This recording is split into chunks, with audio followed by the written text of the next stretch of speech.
com a sua ajuda, com a sua contribuição, com o seu engajamento no projeto da tua igreja.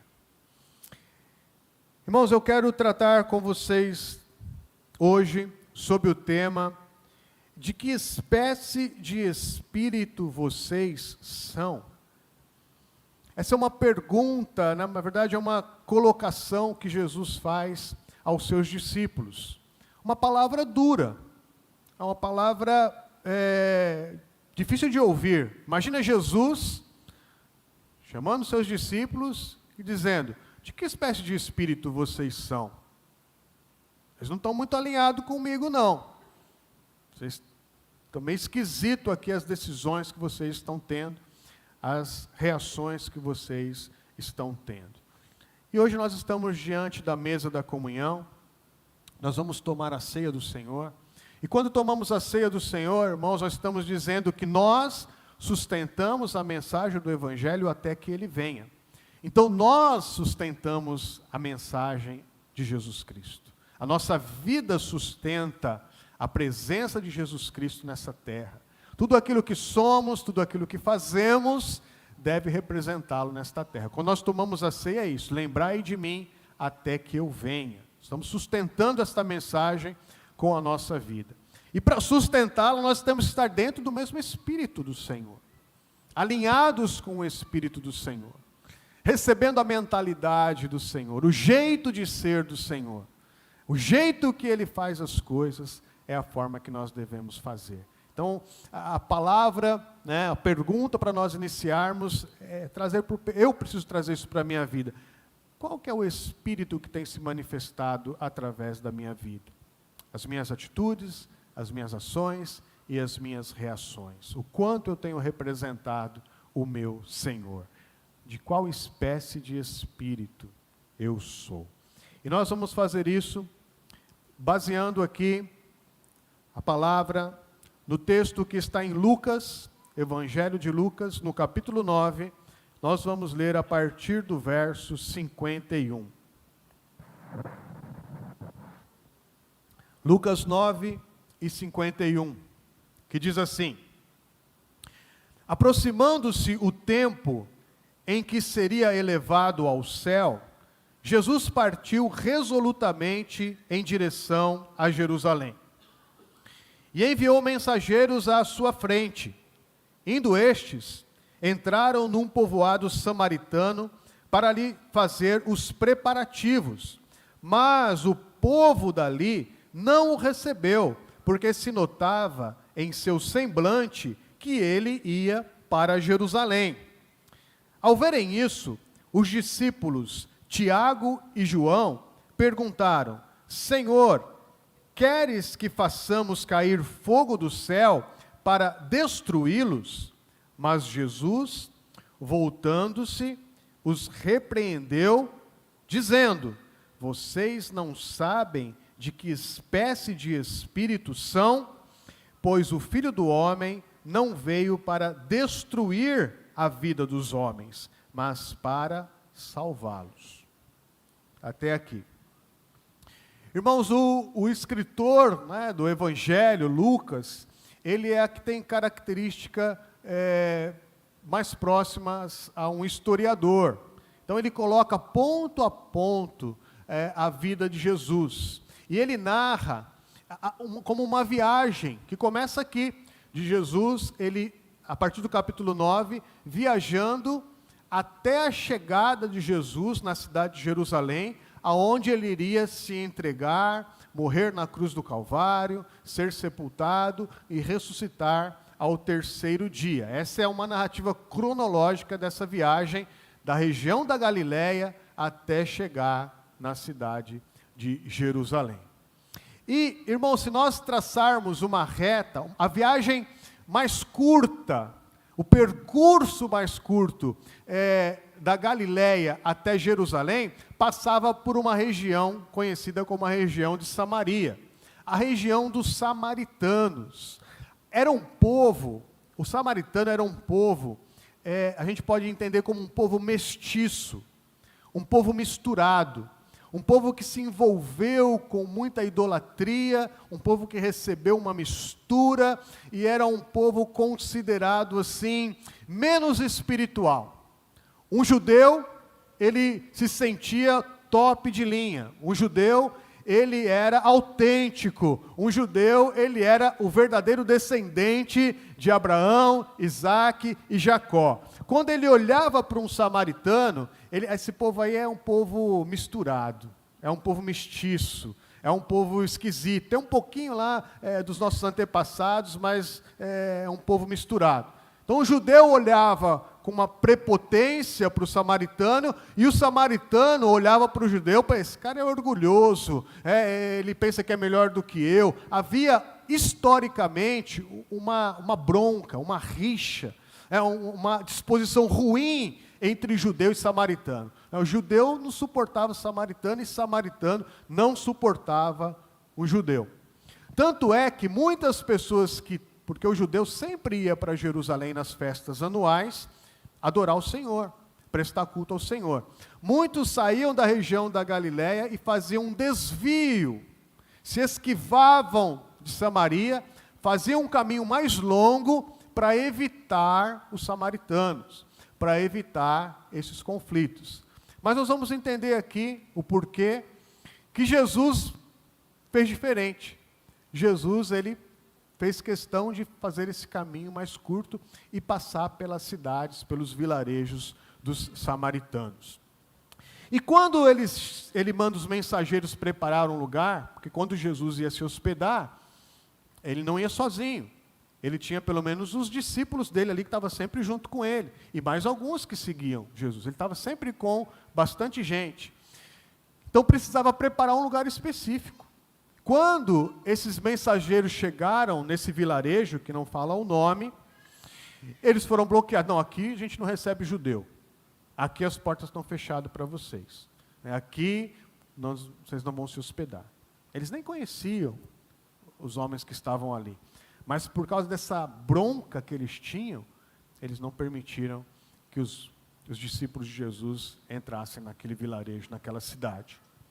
Quando essa notícia chega para Tiago e João, irmãos, a reação desses homens, ela é uma reação muito radical. Esses homens que andavam com Jesus, faziam parte do ciclo de discípulos de maior intimidade.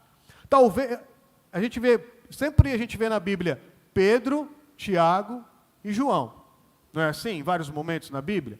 Pedro, Tiago e João. Aqui Pedro não estava. Talvez porque a gente já sabe que se Pedro estivesse aqui e ele pegasse a espada e quisesse acabar com aquela vila, é o jeito de Pedro agir. Mas aqui, Tiago e João eram mais ponderados, né? João é conhecido como apóstolo do amor. E simplesmente eles dizem, Senhor, dá uma ordem aí. Se o Senhor liberar, a gente manda vir fogo do céu para consumir, para acabar com essa vila de samaritanos. Então, Jesus chama esses discípulos que estavam sendo treinados para serem apóstolos, representá-lo aqui nessa terra, e os corrige com essa palavra dura. Espera aí, vocês não estão entendendo.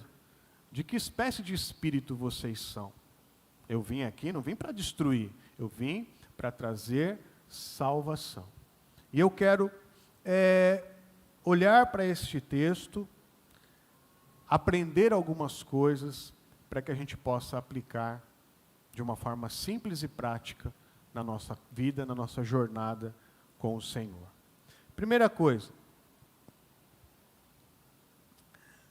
Jesus, ele tinha um objetivo muito claro e definido.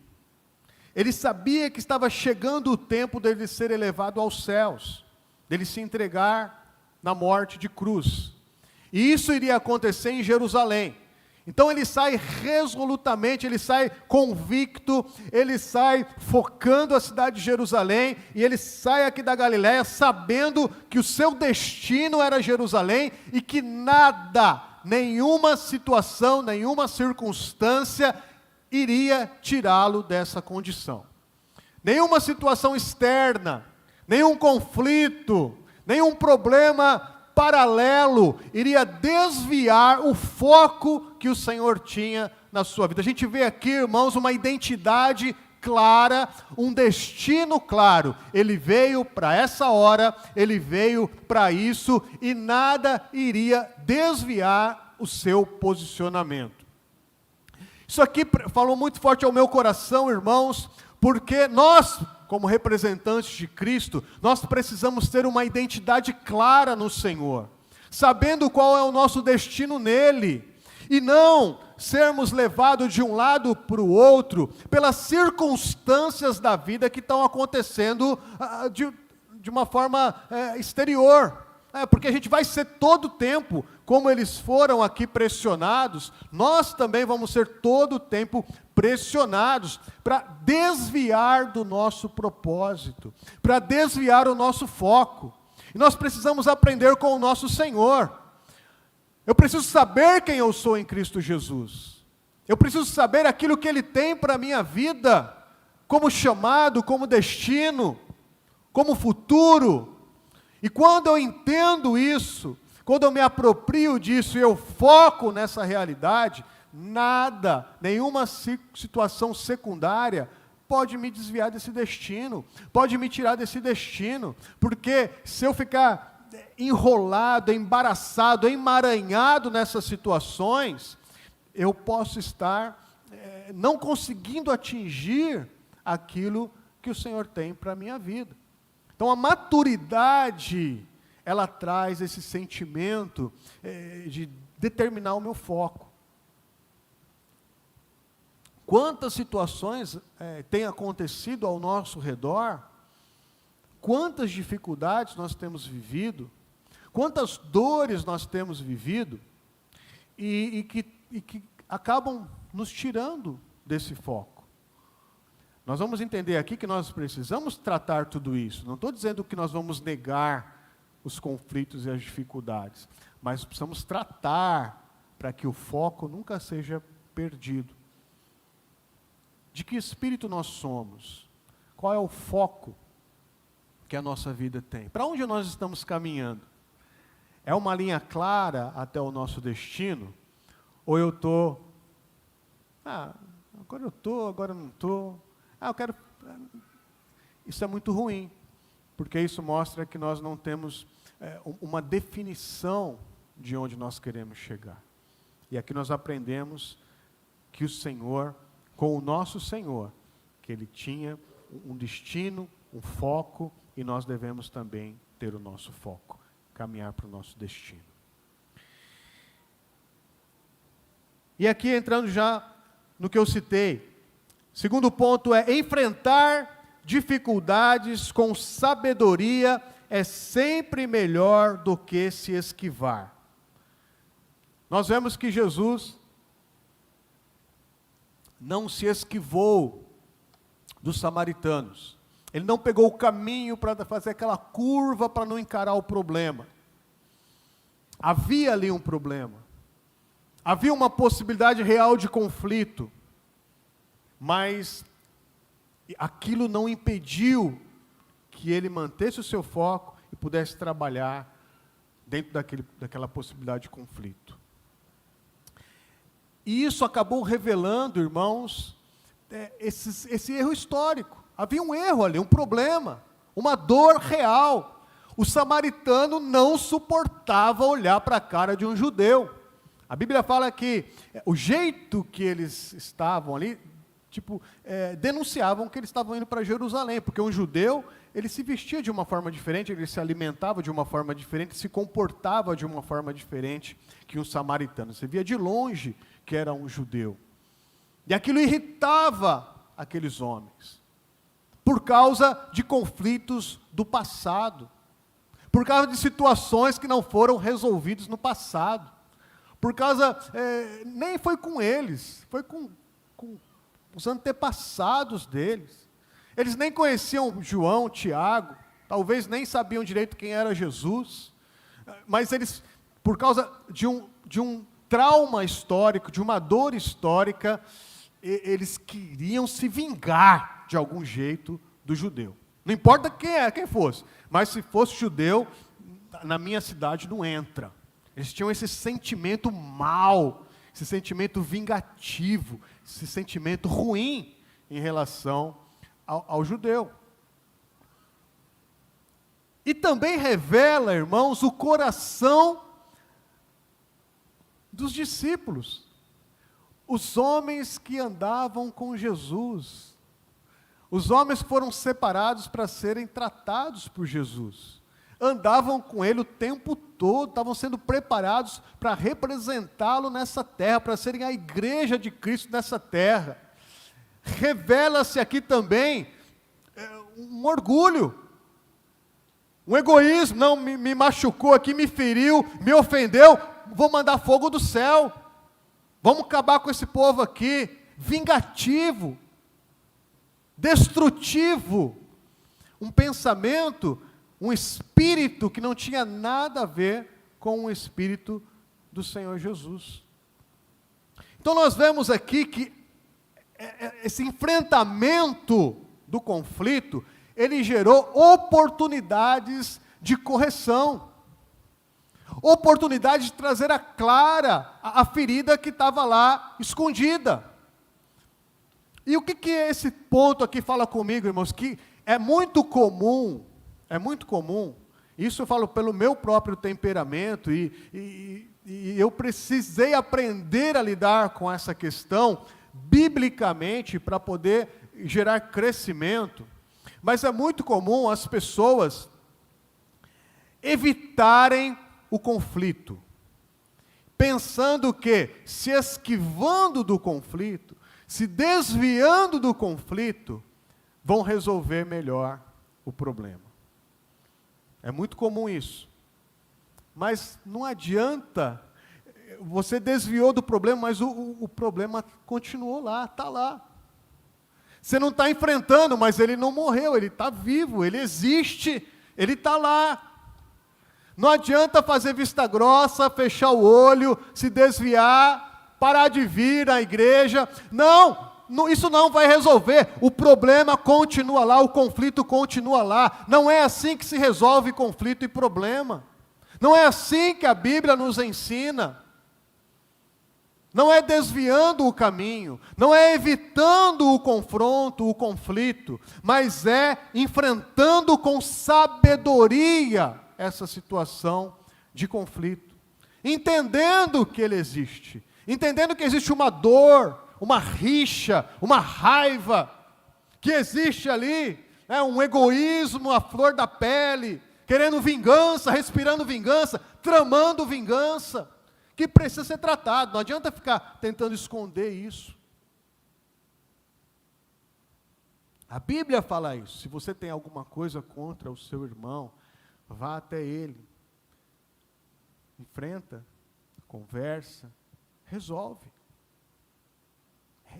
Esse é o princípio que está alinhado com o coração do Pai, que está alinhado com o coração do Senhor. Nunca fugir, nunca desviar, nunca tentar fazer um caminho mais longo, achando que o tempo, a gente pensa assim, o tempo vai resolver, o tempo vai solucionar. Não, o que vai solucionar é o perdão, é você encarar a situação frente a frente, chegar numa conciliação e liberar o perdão, fazer as correções. Muitas vezes a pessoa não tem a coragem de fazer esse enfrentamento, face a face, frente a frente, aí ela vem aqui e tem muita coragem. Eu falo sempre isso, mas tem que falar sempre, irmãos, porque a gente está aprendendo, né? A igreja é assim mesmo. Olha, aquela pessoa lá me magoou, me feriu, fez mal para mim, isso e aquilo, outro. O que acontece? Ora por mim, depois fala no final para ficar mais espiritual, né? Ora por mim. Aí o que faz? Enche a cabeça dessa pessoa com esse ponto de vista cheio de rixa, de rivalidade, de vingança, né? Aí essa pessoa, se ela cai nessa armadilha, ela vai pensar do mesmo jeito. E ela começa a incendiar o coração de outras pessoas com um ponto de vista unilateral. A outra pessoa nem teve oportunidade de se defender, de colocar o seu ponto de vista, de se justificar, de abrir o seu coração e quem sabe até pedir perdão porque errou. Não teve. Tudo foi resolvido aqui. Aí começa aquele avalanche de desgraça na vida das pessoas. Porque a gente não tem coragem de simplesmente seguir um princípio bíblico. Olha, aquela pessoa, eu tenho uma rixa com ela, eu vou lá e preciso resolver. Eu preciso acertar, eu preciso abrir o meu coração e nós vamos resolver essa situação. Então o caminho, irmãos, é sempre enfrentar essas dificuldades com sabedoria e nunca se desviando do problema. A negação nunca vai resolver o problema que você está vivendo. Uma outra coisa, pessoas feridas reagem e normalmente reagem de forma errada. Quem está ferido, reage. Já viu esses vídeos até de animais que estão ali numa armadilha, que estão enroscados, né, que estão todo machucado, aí vai alguém lá tentar ajudar, ele reage. A pessoa está querendo ajudar, mas ele reage porque ele está ferido. Normalmente uma pessoa ferida tem essa tendência de vingança, de ataque, de revanche. Eles se vingam. E às vezes, irmãos, é impressionante, né? Existem vidas que eles têm esse amargor que a gente vê lá em Samaria. Eu vou chamar aqui de amargor samaritano. Os samaritanos mostram esse amargor, porque os discípulos que foram lá não tinham nada a ver com essa história. Talvez não foram eles que fizeram mal. Eles chegaram lá só para se hospedar na cidade, mas eles sentiram aquele amargor samaritano. Aqui você não fica. Impressionante isso. Não sei se você já passou por isso, chegar perto de alguém e falar, bom dia! E a pessoa está com aquela cara amarga, amarrada, fechada. Eu não dormi com ela. Eu não moro na casa dela. Eu não tenho culpa. Eu estou dando um bom dia aqui, eu só quero receber um bom dia. Às vezes a pessoa não tem nada a ver com a história, mas o amargor é tão grande que qualquer um é vítima. E se fecha para a vida. E se fecha, isso é destrutivo. Isso é terrível. Isso precisa ser tratado, não dá para se esquivar. O que a gente vai fazer então? Aí no dia seguinte eu vou me desviar e falar assim, eu vou passar por aqui para não precisar dar bom dia para ela. Não, eu tenho que falar bom dia, e crer que um dia o Senhor vai tratar aquele coração, né? E você vai receber de volta um bom dia. Isso é uma coisa simples, que acontece muito nos ambientes aí de trabalho das pessoas, e que acabam declarando essa questão, existe algo que precisa ser tratado, tem uma rixa ali, tem uma pendência, tem uma mágoa que às vezes nem é com você, é com a família, é com o marido, é com a esposa, é com o filho, é com as dívidas mas descarrega em alguém. O mal, isso não tem nada a ver com o Espírito de Jesus. O Espírito de Jesus não é assim.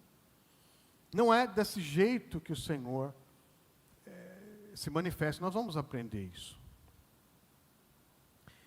Um outro ponto é, pessoas feridas que têm um pouco de poder são mais perigosas ainda. E é isso. Os discípulos espiritualizaram a coisa. Eu tenho um pouco de poder aqui, né? Eu sou discípulo de Jesus. E se ele der um ok, eu mando fogo agora para consumir esse povo. Essa visão que não tem nada a ver com a visão do Senhor. Tem um pouquinho de poder, ou acha que tem um pouquinho de poder, aí é perigoso, né? Acabar com a vida das pessoas. E aí a gente vê como o coração está distante do coração do Senhor. Os discípulos, irmão, esse tipo de atitude mostra que as pessoas andam com Jesus, mas infelizmente não têm o mesmo coração que Jesus. Isso é um fato. Quem estava treinando esses homens? Jesus. Quem acordava, Jesus estava ali com eles. Iam dormir, Jesus estava ali com eles. Viram os milagres de Jesus, os ensinamentos de autoridade de Jesus. Mas a gente percebe que ainda estavam muito vivos. Muito, não, me contrariou, manda fogo do céu. Isso mostra uma mentalidade espiritual que infelizmente, que muitas vezes é comum. Não mexe comigo não, porque senão eu mando fogo do céu. Quanta coisa eu já ouvi, irmãos, nessa vida, de pessoas vingativas, desejando o mal. E às vezes até orando o mal para outras pessoas. Porque aqui é uma oração. Senhor, se o Senhor permitir, manda fogo do céu. É como se fosse uma oração. Isso mostra uma visão tão distorcida da oração, da batalha espiritual. Se esses homens, que foram treinados por Jesus, dia após dia, estavam com esse tipo de coração, quanto mais hoje, irmãos, que as pessoas não oram mais, não leem mais a Bíblia, não andam numa comunhão profunda com o Espírito Santo. Que tipo de espírito está brotando nos relacionamentos das pessoas? Nos relacionamentos interpessoais? Dentro de casa, no trabalho, na igreja. Que tipo de espírito está se manifestando? E eu não digo aqui um espírito maligno, mas um espírito da carne. O que está brotando? Que resposta que eu estou dando? Uma resposta do Espírito Santo ou uma resposta na minha carne? É isso que estava acontecendo aqui com esses homens. E nós podemos, irmãos, estar assim, tão espantados, não é? Mas como o samaritano pôde agir desse jeito com Jesus e seus discípulos? Mas como Tiago e João puderam desejar matar aquelas pessoas? A gente olha a história assim meio que de longe, né? Assim, como eles puderam, né? Mas vamos pensar aqui com toda sinceridade, né? Quanta maldade já passou pela tua cabeça essa semana?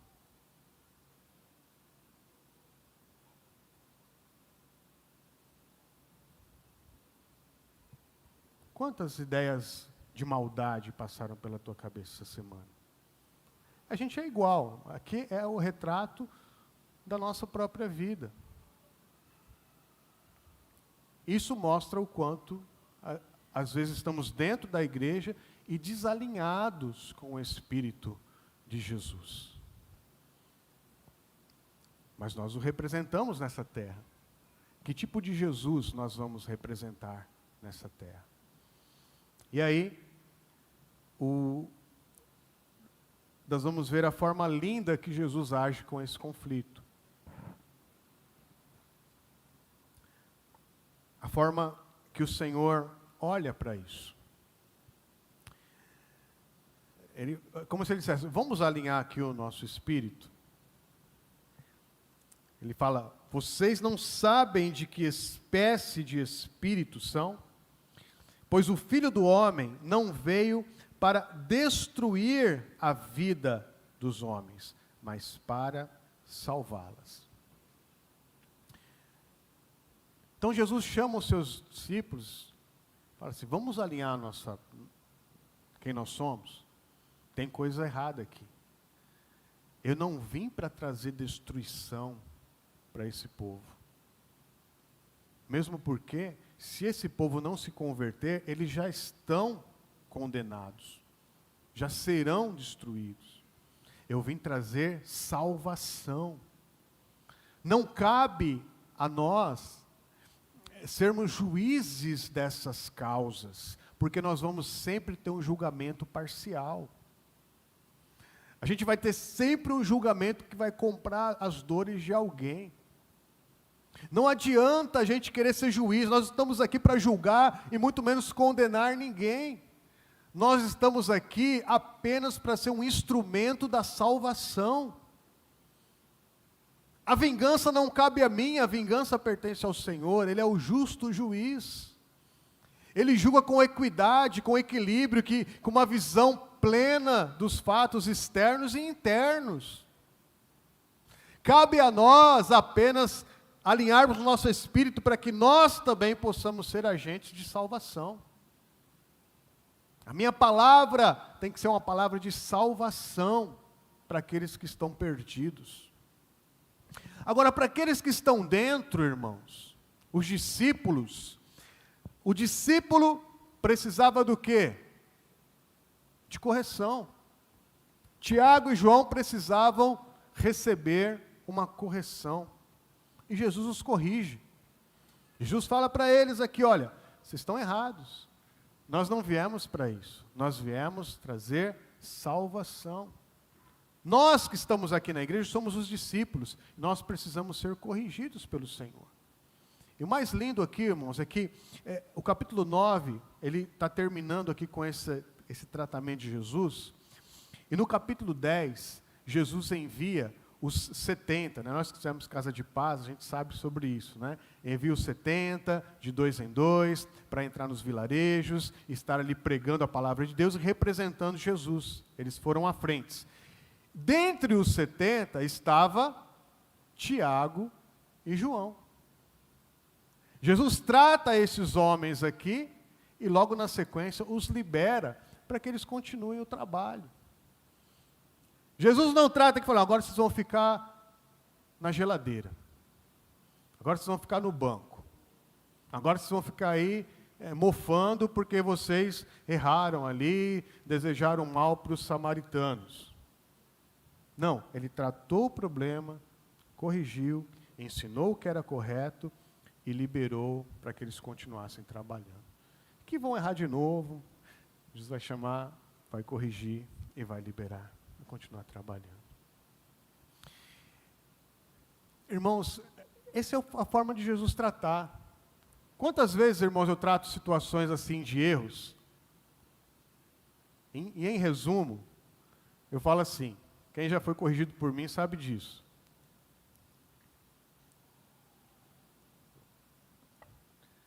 Bom, se você está aqui, Deus já sabe do seu erro, já confessei para o Senhor.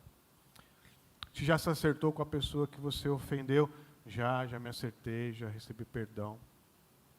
Seu líder já sabe sobre isso, já nos acertamos. Aí eu digo, olha, então se você já se acertou com o pai, se você já se acertou com a pessoa que você ofendeu, se a tua família está sabendo, a sua liderança está sabendo, o seu pastor está sabendo, fica tranquilo, fica em paz, continua a tua vida espiritual. Mas tem gente, irmãos, que não sabe os parâmetros que eu tomo as decisões, né? E quer a morte, quer pendurar a pessoa no madeiro, quer que ela vá para a fogueira, quer mandar fogo do céu para consumir, porque quer vingança, porque não tem perdão no seu coração, não tem um espírito alinhado com o espírito de Jesus. Jesus é fantástico o jeito que ele trata aqui. Errou? Corrijo. Agora, são os apóstolos aqui, irmãos, os apóstolos do Senhor que estão aqui, estão liberando para o trabalho. De que espécie de espírito eu sou? De que espécie de espírito você é? Nós precisamos alinhar o nosso espírito com o espírito de Jesus. Eu vou errar, você vai errar. Nunca fuja do conflito face a face. Nunca fuja. Resolva. Libere o perdão. Se você tem posição de autoridade, corrija. Mas que aquela pessoa continue nos teus planos, nos teus projetos. É assim que o Senhor faz.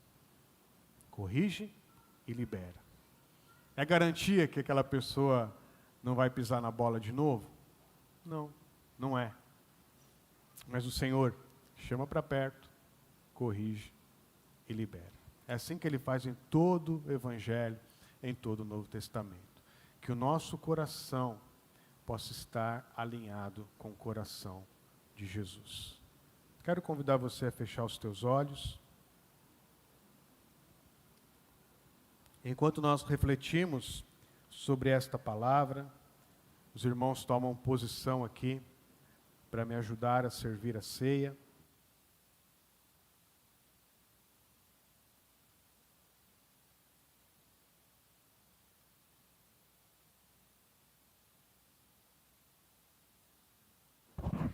Que de olhos fechados você possa refletir sobre esta palavra.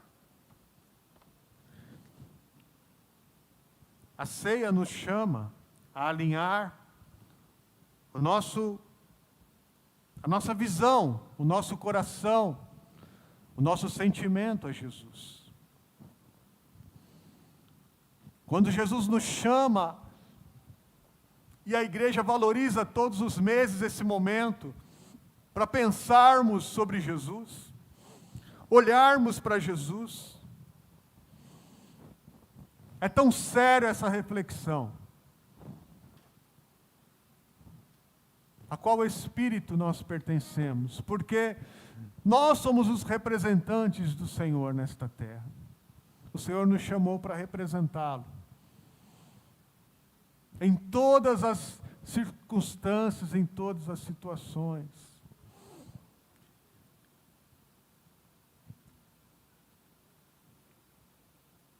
Analise,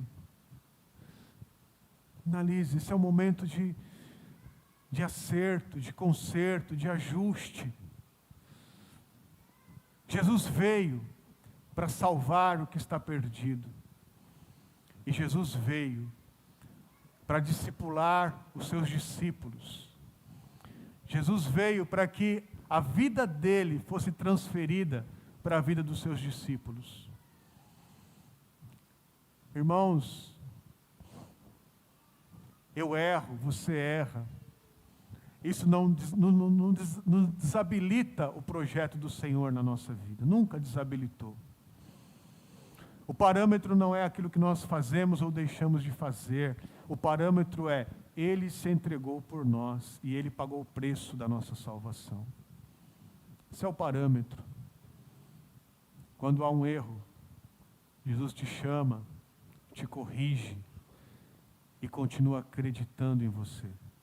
Se você está aqui sentado esta manhã, saiba disso.